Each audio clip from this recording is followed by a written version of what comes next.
नमस्कार। World news में आज अमेरिका की राजधानी वॉशिंगटन डीसी में राष्ट्रपति के आवास व्हाइट हाउस के पास गोलीबारी हुई। हमलावर ने बेहद करीब से 2 नेशनल गार्ड को गोली मार दी, जिसके बाद अमेरिका के राष्ट्रपति डोनाल्ड ट्रंप ने पूर्व राष्ट्रपति जो बाइडेन पर तीखा हमला किया है।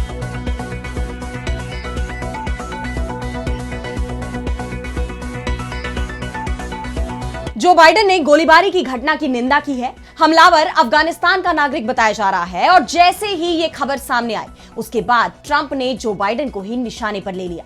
ट्रंप ने गोलीबारी के पीछे सीधे सीधे जो बाइडेन की नीतियों को ही जिम्मेदार बता दिया।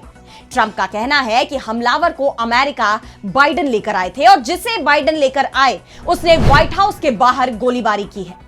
अमेरिका अब इसे लेकर अफगानिस्तान के खिलाफ सख्त कदम उठाने की तैयारी में है। अमेरिका में हुई इस गोलीबारी की घटना पर हम विस्तार से करेंगे चर्चा, लेकिन आइए जरा उन खबरों को भी देख लें जिन पर आगे होगी बात। पाकिस्तान में आपातकाल लगाने की तैयारी। शहबाज सरकार ने बुलाया संसद का विशेष सत्र। पूर्व पीएम इमरान खान की जेल में मौत की खबर से पीटीआई समर्थकों में आक्रोश। अमेरिकी राष्ट्रपति ट्रंप के पीस प्लान पर क्या बन पाएगी सहमति। रूस ने कीव को कोई भी रियायत देने से किया साफ इनकार। जर्मनी बोला नेटो पर हमला करने की तैयारी में मॉस्को। चीन की धमकियों के आगे झुका जापान। पीएम ताकाची ने संसद में अपने बयान पर दी सफाई। अमेरिकी राष्ट्रपति ट्रंप से बातचीत के बाद लिया यू टर्न। और चलते चलते में देखेंगे सौर मंडल की शुरुआत के मिले सबूतों को। वैज्ञानिकों ने खोजा चांद और धरती में क्या है संबंध। इन सभी खबरों पर हम विस्तार से करेंगे बात, लेकिन पहले एक नजर हेडलाइंस पर। अफगानिस्तान ने पाकिस्तान में आईएसआईएस आतंकियों पर किया ड्रोन अटैक। टीटीपी पर ड्रोन और फाइटर जेट से पाकिस्तानी सेना के हमले को लेकर भड़का हुआ है तालिबान। बदले की खाई है कसम। बांग्लादेश में अपदस्थ पीएम शेख हसीना को 21 साल जेल की सजा। भ्रष्टाचार के 3 मामलों में आया कोर्ट का फैसला। इससे पहले आईसीटी ने सुनाई थी फांसी की सजा। पश्चिमी अफ्रीकी देश गिनी बिसाऊ में हुआ तख्ता पलट। सैन्य अधिकारियों ने सत्ता पर कब्जा करने का किया दावा। राष्ट्रपति एम्बालो गिरफ्तार। इंडोनेशिया में आया शक्तिशाली भूकंप। रिक्टर पैमाने पर 6.6 मापी गई तीव्रता। बाढ़ और भूस्खलन के बाद आई नई मुश्किल। तो अमेरिकी राष्ट्रपति डोनाल्ड ट्रंप जहां रहते हैं उससे महज कुछ ही दूरी पर गोलियां चली हैं। व्हाइट हाउस की तरफ जाने वाली सड़क पर नेशनल गार्ड पर गोलियां चलाई गई, जिसमें 2 नेशनल गार्ड घायल हो गए। हमलावर को भी गोली लगी है। गोलीबारी का संदिग्ध आरोपी अफगानिस्तान का नागरिक रहमानुल्लाह लाकनवाल बताया जा रहा है। उसे गिरफ्तार कर लिया गया है। अमेरिकी रिपोर्ट में बताया गया है कि लाकनवाल स्थानीय समय अनुसार दोपहर करीब 2:15 बजे फर्रागुट वेस्ट मेट्रो स्टेशन के पास इंतजार कर रहा था और इसी दौरान नेशनल गार्ड के जवान इलाके में रूटीन पेट्रोलिंग कर रहे थे। जवानों को देखकर रहमानुल्लाह अचानक एक तरफ मुड़ा और सबसे पहले एक महिला नेशनल गार्ड के सीने में और फिर सिर में गोली मार दी। इसके बाद उसने अपनी गन दूसरे गार्ड पर घुमाई और कई राउंड फायरिंग की। इस दौरान एक तीसरे गार्ड ने रहमानुल्लाह पर फायर कर दिया। उससे 4 गोलियां मारी गई और तीनों ही घायलों को तुरंत अस्पताल ले जाया गया। अब पूरे मामले को लेकर अमेरिका में जबरदस्त बवाल मच गया है। लाकनवाल 2021 में अफगानिस्तान से अमेरिका आया था, जब अमेरिका ने ऑपरेशन अलाइज वेलकम चलाया था। CNN की रिपोर्ट में कहा गया है कि उसका वीजा खत्म हो चुका था और वो अवैध रूप से अमेरिका में रह रहा था। अब गोलीबारी की इस घटना के बाद ट्रंप प्रशासन ने सभी अफगानियों के वीजा जारी करने पर प्रतिबंध लगा दिया है। वैसे अभी तक यह साफ नहीं हो पाया कि रहमानुल्लाह ने फायरिंग क्यों की। इतनी महत्वपूर्ण लोकेशन पर गोलीबारी होना अपने आप में गंभीर बात है, इसलिए जांच एजेंसियां किसी भी जानकारी को जल्दबाजी में साझा नहीं कर रही हैं। इस घटना को आतंकी हमला करार देते हुए अमेरिकी राष्ट्रपति डोनाल्ड ट्रंप ने कहा कि मैं आज रात ये बता सकता हूं कि DHS को पूरा भरोसा है कि हिरासत में लिया गया व्यक्ति एक विदेशी है जो अफगानिस्तान से हमारे देश में आया था। एक धरती के नर्क से उसे बाइडेन प्रशासन ने सितंबर 2021 में अफगानिस्तान से यहां लाया था। बाइडेन प्रशासन के दौरान जितने भी प्रवासी अफगानिस्तान से अमेरिका में आए हैं, मैं उन सभी की दोबारा जांच का आदेश दे रहा हूं। अमेरिकी राष्ट्रपति ने इस पूरे मामले में बाइडेन सरकार पर तीखा हमला किया है। उनकी नीतियों को अमेरिका की सुरक्षा को खतरे में डालने वाला बताया है। कुछ ही देर बाद ट्रंप राष्ट्र को संबोधित भी करेंगे। इसमें अफगान नागरिकों के खिलाफ कुछ सख्त एक्शन हो सकते हैं। वैसे भी अवैध प्रवासियों को लेकर ट्रंप की नीतियां पहले से ही बेहद सख्त रही हैं। ऐसे में अब हम बात करते हैं ऑपरेशन एलाइज वेलकम की, कि इसकी जरूरत आखिर क्यों पड़ी थी। दरअसल अमेरिका की सेना करीब 2 दशक तक अफगानिस्तान में तैनात रही। इस दौरान वो अफगान सरकार की मदद करने के अलावा तालिबान से भी लड़ती रही। और बाद में जब जो बाइडेन अमेरिका के राष्ट्रपति बने तो उन्होंने 2021 में अमेरिकी सेनाओं को अफगानिस्तान से वापस बुला लिया। अमेरिकी सेना की वापसी पूरी हुई भी नहीं थी कि तालिबान ने एक बार फिर अफगानिस्तान पर कब्जा कर लिया। ऐसे में अफगानिस्तान में अफरा तफरी मच गई। बाइडेन सरकार ने उस वक्त अफगानिस्तान में अमेरिका की मदद करने वालों को अमेरिका में बसाने का फैसला किया था। दरअसल डर इस बात का था कि अगर अमेरिका की मदद करने वालों को अफगानिस्तान से नहीं निकाला गया तो तालिबान उन्हें सजा देगा। ऐसे में अमेरिका की मदद करने वाले अफगानियों को अमेरिकी सैनिकों के साथ ही अमेरिका लाया गया था। इन अफगान नागरिकों की मदद और इन्हें बसाने के लिए अमेरिका के डिपार्टमेंट ऑफ होमलैंड सिक्योरिटी ने 29 अगस्त 2021 को ऑपरेशन एलाइज वेलकम शुरू किया था। और अब बढ़ते हैं अगली खबर की तरफ, जहां हम बात करेंगे पाकिस्तान की। तो पाकिस्तान से खबर आ रही है कि वहां आज रात से ही इमरजेंसी का ऐलान हो सकता है। शहबाज सरकार पाकिस्तान में इमरजेंसी लगा सकती है और इसके लिए संसद का आपात सत्र बुला लिया गया है। शाम 5 बजे से यह सत्र बुलाया गया है। पाकिस्तान के पूर्व प्रधानमंत्री इमरान खान की पार्टी पाकिस्तान तहरीक इंसाफ यानी पीटीआई की तरफ से यह दावा किया जा रहा है कि उनके नेता की जान सरकार के इशारे पर जेल में ले ली गई है और इसके बाद से ही पाकिस्तान में इमरजेंसी लगाए जाने की अफवाहें उड़ने लगी हैं। पूरे पाकिस्तान में इस बात की चर्चा हो रही है कि इमरान खान अब जिंदा नहीं है। अडियाला जेल के अंदर इमरान खान की जान ले ली गई है क्योंकि इमरान जेल के अंदर से ही पाकिस्तान सरकार की परेशानी बढ़ा रहे थे। उनके बयान से पाकिस्तान की सेना और सरकार दोनों ही परेशान दिखाई दे रहे थे और अब इस तरह की खबरें सामने आ रही हैं कि इमरान की जान ले ली गई है। वैसे जेल प्रशासन इस तरह की खबरों से इनकार कर रहा है।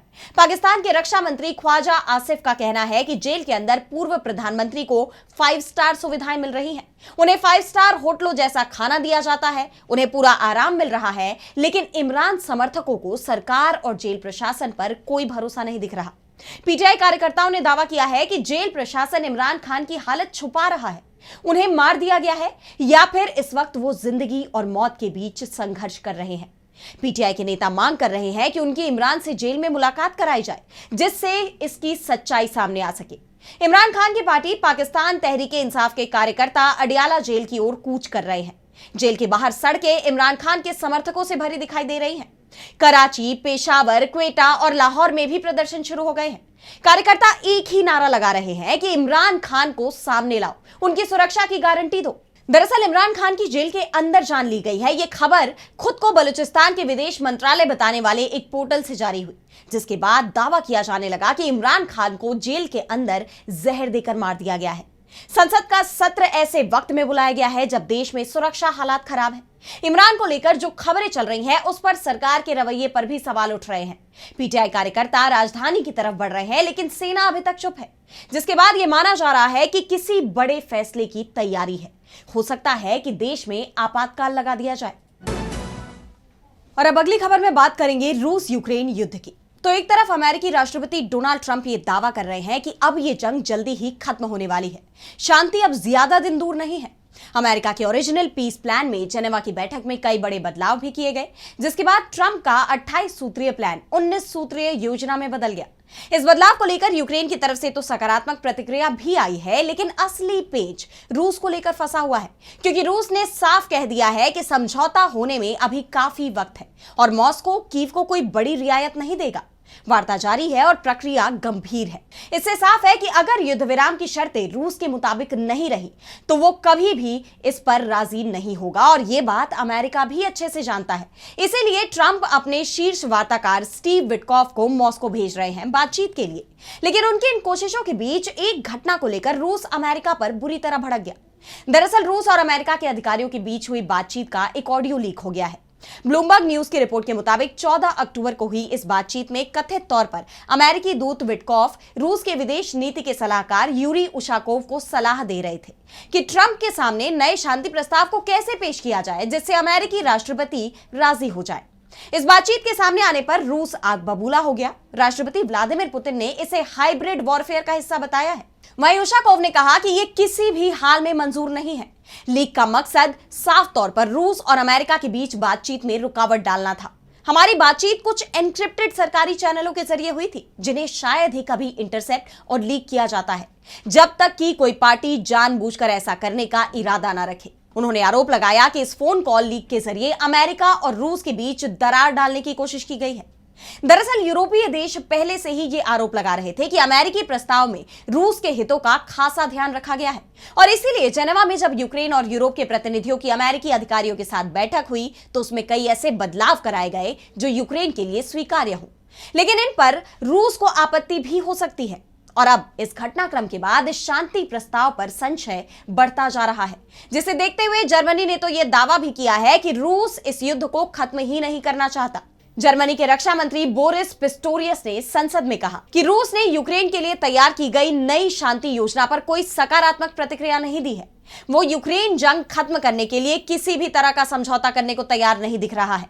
पुतिन की प्रतिक्रिया से साफ है कि वो किसी तरह का समझौता नहीं करना चाहते। बोरिस ने संसद में बताया कि इसी वजह से जर्मनी अपने रक्षा बजट में बढ़ोतरी करेगा और साथ ही यूक्रेन को सैन्य मदद भी बढ़ाएगा। वहीं जर्मनी के विदेश मंत्री योहान वेडफुल ने तो यहां तक चेतावनी दी है कि रूस अगले 4 साल में किसी नेटो देश पर हमला कर सकता है, यानी ये जंग खत्म होने की बजाय पूरे यूरोप तक फैल सकती है, जिसके बाद रूस यूक्रेन युद्ध को लेकर ट्रंप के शांति प्रस्ताव पर यूक्रेन और रूस दोनों की सहमति को लेकर सवाल बढ़ते जा रहे हैं। और अब अगली खबर में बात करेंगे चीन की धमकियों के आगे झुके जापान की। तो बीते कुछ वक्त से लगातार चीन और जापान में तनातनी देखी जा रही है। चीन लगातार जापान को युद्ध की धमकी दे रहा है तो जापान भी हार मानने को तैयार नहीं। उसने चीन के दबाव में आने से साफ इनकार कर दिया। हालात यहां तक बिगड़ गए थे कि जापान अपनी सीमाएं सुरक्षित करने के लिए हथियारों की तैनाती शुरू कर चुका था। मिसाइलें, युद्धपोत भी तैनात किए जा रहे थे। जवाब चीन की तरफ से भी दिया जा रहा था कि वो हमले के लिए पूरी तैयारी कर चुका है, यानी कभी भी एशिया में जंग शुरू हो सकती थी। लेकिन अचानक अब जापान ने यू टर्न ले लिया है। उसने चीन की धमकियों के आगे घुटने तक टेक दिए। जापान की पीएम साने ताकाइची ने भरी संसद में अपने बयान पर सफाई दी है। उन्होंने कहा है कि मेरा पिछला बयान सोची समझी रणनीति का हिस्सा नहीं था, बल्कि अचानक ही मैंने ये बात कह दी थी। शुरू में मेरा इरादा किसी ऐसे खास मामले का जिक्र करने का नहीं था जिसे जापान अपने अस्तित्व के लिए खतरे वाली स्थिति मान सकता है और कलेक्टिव सेल्फ डिफेंस अधिकार के तहत अपनी सेना तैनात कर सके। सत्र को लंबा न करने के लिए बतौर उदाहरण मैंने अपनी बात रखी थी। दरअसल इससे पहले ताकाइची ने संसद के बजट कमेटी के सेशन में कहा था कि अगर चीन ताइवान पर हमला करता है तो आत्मरक्षा में जापान भी जवाबी कदम उठा सकता है, जिस पर चीन भड़क गया था और लगातार यह दबाव बना रहा था कि ताकाइची अपना बयान वापस ले। लेकिन जापान भी अपने रुख पर कायम रहा। उसकी तरफ से किसी भी परिस्थिति के लिए खुद को मजबूत तो किया जा ही रहा था और साथ ही चीन के साथ बातचीत कर तनाव कम करने की कोशिशें भी की गई।